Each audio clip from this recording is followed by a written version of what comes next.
Bharatiya Janata party और संघ के बीच की खींचतान बढ़ती जा रही है और अब उसका असर पार्टी पर भी पड़ रहा है। पार्टी के अंदर भी बवाल हो गया है। लगभग हर राज्य से पार्टी के अंदर फूट की खबर आ रही है, विवाद हो रहा है। कहीं पार्टी विधायकों ने अपनी सरकार के खिलाफ मोर्चा खोल दिया है, तो कहीं मंत्री ने अपनी सरकार के फैसले पर सवाल उठा दिए हैं। कई राज्य के सीएम ने संगठन चुनाव को लेकर पेच फंसा दिया है और तो और आरएसएस की तरफ से हाईकमान के नाम को हरी झंडी नहीं दी जा रही है और जो नाम संघ ने दिए हैं उसे मानने को बीजेपी हाईकमान तैयार नहीं है। इसका असर ये हो रहा है कि अधिकांश राज्यों में प्रदेश अध्यक्ष तक फाइनल नहीं हो पा रहे हैं। यानी अगले कई सालों तक केंद्र और राज्यों की सत्ता में बने रहने का सपना देख रही बीजेपी की जड़ें अब कमजोर होती जा रही हैं। दक्षिण से लेकर उत्तर तक, पूरब से लेकर पश्चिम तक इस पार्टी के अंदर, बीजेपी के अंदर कोहराम मचा हुआ है। तो क्या है इसकी वजह? इस सवाल का जवाब जानने की कोशिश इस वीडियो में करेंगे। भारतीय जनता पार्टी के संघ यानी आरएसएस से लड़ाई तो चल ही रही है। संघ आलाकमान की मनमानी से नाराज है। संघ चाहता है कि बीजेपी पर उसका कंट्रोल हो और आलाकमान चाहता है कि कंट्रोल उसका रहे। यही वजह है कि बीजेपी के अध्यक्ष का अभी तक चुनाव नहीं हो पा रहा है। महीने दर महीने बीत रहे हैं लेकिन चुनाव नहीं हो पा रहा है और इसकी सिर्फ एक ही वजह सामने आ रही है और वो है संघ और आलाकमान की पसंद का ना मिलना। लेकिन अब संघ ने बीजेपी के खिलाफ जबरदस्त प्लान बनाया है। संघ अब बीजेपी की जड़ें कमजोर करने पर लग गया है। अब आखिर ऐसे दावे क्यों किए जा रहे हैं, यह भी एक बड़ा सवाल है। तो इसे समझने के लिए अलग अलग राज्यों में बीजेपी के अंदर जो घमासान मचा हुआ है उसे समझना होगा। तो भारतीय जनता पार्टी के लोगों ने अपनी ही पार्टी के खिलाफ मोर्चा खोल दिया है और खास बात यह है कि कोई कार्यकर्ता या समर्थक नहीं बल्कि मंत्री से लेकर विधायक तक अपनी पार्टी के खिलाफ बोल रहे हैं, फैसलों पर सवाल उठा रहे हैं। विधानसभा से लेकर सार्वजनिक मंच से इन विधायकों ने बीजेपी पर सवाल उठाए हैं और इस लिस्ट में कई बड़े नाम शामिल हैं। और इसी टकराव के चलते बीजेपी अध्यक्ष का चुनाव भी नहीं हो पा रहा है। दरअसल बीजेपी के संविधान में अध्यक्ष पद के चुनाव को लेकर जो नियम है उसमें अध्यक्ष का चुनाव तभी हो सकता है जब देश के आधे राज्य और केंद्र शासित प्रदेशों में संगठन चुनाव की प्रक्रिया पूरी हो जाए। यानी बीजेपी अध्यक्ष चुनाव से पहले 18 राज्यों में संगठन चुनाव होना जरूरी है, लेकिन अभी तक 13 राज्यों में ही संगठनात्मक चुनाव करा पाई है। भाजपा के एक सूत्र की माने तो अगले कुछ दिनों में पार्टी बाकी बचे 6 राज्यों में अपने संगठनात्मक चुनाव पूरे कराने के लिए समय से पहले ही काम पूरा कर लेगी, लेकिन इसकी संभावना बेहद कम दिखाई दे रही है। भाजपा के एक सूत्र ने यह भी बताया कि उन्हें विश्वास है कि पूरी प्रक्रिया एक सप्ताह के अंदर पूरी हो जाएगी और उन्होंने ये भी कहा कि इसके लिए युद्ध स्तर पर काम जारी है। लेकिन राजनीति के पंडितों का कुछ और ही कहना है। उनका कहना है कि संघ चाहता ही नहीं है कि अभी ये प्रक्रिया पूरी हो, क्योंकि संघ चाहता है पहले प्रदेश अध्यक्ष पर उसका कंट्रोल हो, यानी प्रदेश अध्यक्ष उसकी मनमानी का हो और उसके बाद अगला नंबर है बीजेपी अध्यक्ष का। और इस संघ के लिए बीजेपी के अंदर खींचतान मचना शुरू कर दी है। तो वही सबसे पहले शुरुआत देश के सबसे बड़े सूबे उत्तर प्रदेश से करते हैं। लोनी के विधायक नंदकिशोर गुर्जर दूसरी वजह से पार्टी पर सवाल उठा रहे हैं। नंदकिशोर ने अपनी ही सरकार पर कलश यात्रा को अनुमति न मिलने पर सवाल उठाया है। विधायक का दावा किया है कि उनके पास यात्रा के लिए जरूरी अनुमति थी और पुलिस ने उनके साथियों के साथ झड़प की।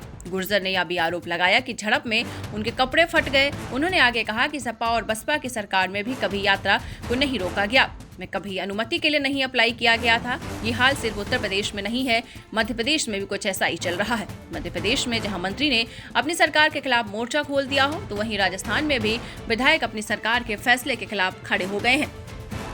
पहले मध्य प्रदेश की बात करते हैं तो मध्य प्रदेश सरकार में ऊर्जा मंत्री हैं प्रद्युम्न सिंह तोमर। उन्होंने सरकार की औद्योगिक व्यवस्था पर सवाल खड़े कर दिए हैं। मंत्री ने ग्वालियर में उद्योगों की कमी को लेकर नाराजगी जताई थी और यही नहीं, एलॉट से विधायक चिंतामणि मालवीय के हाल में विधानसभा में उज्जैन में होने वाले सिंहासन का मुद्दा उठाया था। उन्होंने कहा कि उज्जैन के किसान परेशान हैं और डरे हुए हैं। उनकी जमीन जबरदस्ती अधिग्रहित की जा रही है। उन्होंने कहा कि भूमाफियाओं की साजिश की वजह से किसानों को अपनी ही जमीन से बेदखल किया जा रहा है। सालों से यहाँ भूमि का अधिग्रहण कुछ महीनों के लिए होता था, लेकिन स्थायी तौर पर कब्जा सही नहीं है। इस बयान के बाद चिंतामणि को पार्टी ने नोटिस भेज दिया, यानी अपनी सरकार के खिलाफ उन्होंने आवाज उठाई तो उन्हें नोटिस भेज दिया और नोटिस में कहा गया कि आप सार्वजनिक जगह पर बयानबाजी कर पार्टी की इच्छा भी धूमिल कर रहे हैं।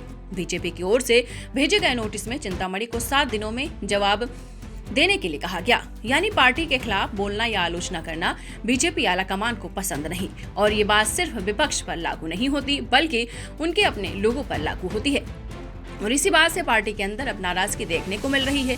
पार्टी के अपने लोग सब पार्टी के खिलाफ मुखर हो रहे हैं और ये मनमाना रवैया देखने को मिल रहा है। उस मनमानी रवैये के खिलाफ आवाज उठा रहे हैं, यानी पार्टी के अंदर पार्टी आलाकमान के खिलाफ अब असंतोष पैदा होता जा रहा है और इसी का ध्यान रखते हुए संघ काम पर लग गया है। और राजस्थान में भी बीजेपी की सरकार है और वहां पर गहलोत सरकार के खिलाफ भी ऐसा ही बवाल मचा हुआ है। कोचिंग रेगुलेशन बिल जो सरकार लाना चाह रही थी, लेकिन विधानसभा में बीजेपी विधायक इसलिए बिल के विरोध में खुलकर उतर आए हैं। बीजेपी विधायक कालीचरण शराब ने इस बिल को प्रवर समिति को भेजने की मांग की। शराब ने कोचिंग बिल पर निशाना साधते हुए कहा कि अगर ये बिल पास हुआ तो प्रदेश में अफसरशाही हावी हो जाएगी। उन्होंने सरकार से कहा कि इस बिल को जल्दबाजी में लागू मत कीजिए, इससे हजारों शिक्षक बेरोजगार हो जाएंगे।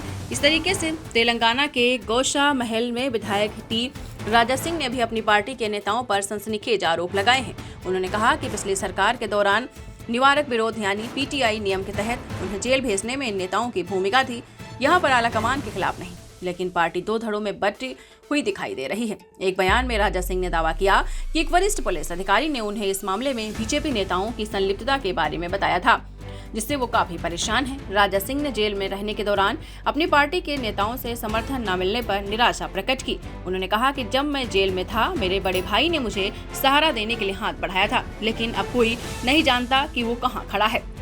बीजेपी शासित राज्यों में तो बीजेपी के लिए मुश्किलें खड़ी हुई हैं। इसके अलावा जो गैर बीजेपी शासित राज्य हैं, वहां पर बीजेपी में एकजुटता दिखाई नहीं दे रही है। जैसे कि तेलंगाना के बाद कर्नाटक की बात की जाए तो वहां पर हाल ऐसा है, यानी कहा जा सकता है कि जिस दक्षिण में बीजेपी अब खुद को मजबूत करने की कोशिश कर रही है, उस दक्षिण में तो छोड़िए, जिस हिंदी बेल्ट में बीजेपी मजबूत है, अब वहां भी उसकी पकड़ ढीली होती दिखाई दे रही है। अब बात कर्नाटक की करें तो कर्नाटक में बीजेपी के अंदर बगावत देखने को मिल रही है। पार्टी में दो गुट हो गए हैं। कर्नाटक में कई सालों से चल रहे विवाद ने एक बार फिर जोर पकड़ लिया है। कर्नाटक में बीजेपी की राजनीति हाल के वर्षों में काफी उथल पुथल बनी रही, जिससे आंतरिक गुटबाजी, नेतृत्व के विवाद और क्षेत्रीय संतुलन जैसे मुद्दे प्रमुख रहे हैं। कर्नाटक बीजेपी में दो प्रमुख गुटों के बीच तनाव लंबे समय से चल रहा है। एक तरफ येदुरप्पा और विजेंद्र का खेमा है तो दूसरी तरफ बीएल संतोष यानी राष्ट्रीय महासचिव संगठन का गुट है, जिसके साथ एतनार जैसे नेता जुड़े हुए हैं। अब ये तो हमने जाना कि कैसे बीजेपी के अंदर बगावत देखने को मिल रही है। कहीं बीजेपी दो खेमे में बटी हुई है, यानी बीजेपी के अंदर कुछ भी ठीक नहीं चल रहा है प्रदेश अध्यक्ष के चुनाव पर, और इसीलिए कहा जा रहा है कि संघ भी कहीं न कहीं इसका फायदा उठाने की कोशिश कर रहा है। अब तक अरुणाचल प्रदेश, छत्तीसगढ़, सिक्किम, नागालैंड, राजस्थान, असम, चंडीगढ़, गोवा, जम्मू कश्मीर, लद्दाख, मेघालय और लक्षद्वीप में बीजेपी का संगठनात्मक बदलाव हो चुका है। पश्चिम बंगाल जैसे राज्य जहां आरजी कर प्रदर्शन के कारण देरी हुई, वहां अभी तक अगले अध्यक्ष पर सहमति नहीं बन पाई, क्योंकि मौजूदा अध्यक्ष सुकांत मजूमदार को केंद्रीय मंत्री बनाया गया है। अब सरकार की नीतियों का विरोध विपक्ष तो करता ही है, लेकिन सरकार के लिए मुश्किलें तब ज्यादा बढ़ जाती हैं जब उसका विरोध उसके अपने ही करने लगते हैं, और ऐसा ही कुछ इस समय मध्य प्रदेश और राजस्थान में देखने को मिल रहा है, और इसके अलावा दूसरे राज्यों में भी देखने को मिल रहा है। अब इसके अलावा 6 राज्यों पर सभी की निगाहें हैं, और वो बड़े राज्य हैं जैसे कि उत्तर प्रदेश, मध्य प्रदेश। इन राज्यों में अभी तक प्रदेश अध्यक्ष का चुनाव नहीं हुआ, और अब जानकारों का दावा है कि संघ इसी रणनीति के तहत आगे बढ़ रहा है। पहले प्रदेश अध्यक्ष अपनी मनमर्जी के बनवाएगा या अपनी पसंद के बनवाएगा, और उसके बाद अगला नंबर होगा बीजेपी अध्यक्ष का। ऐसा करके संघ ने जो अपना कंट्रोल खो दिया बीजेपी पर, उसे वापस लाने की कोशिश कर रहा है। अब संघ जिसमें कितना कामयाब होता है ये तो देखने वाली बात होगी, लेकिन फिलहाल संघ जिस रणनीति के तहत काम कर रहा है उसका असर आपको बता दें होता दिखाई दे रहा है। पीएम मोदी के खिलाफ है और संघ को अब मोदी भी खटकने लगे हैं। इसके बीच कई खबरें सामने लगातार बनी हुई है। पढ़ते रहिए fight against criminal daily newspaper.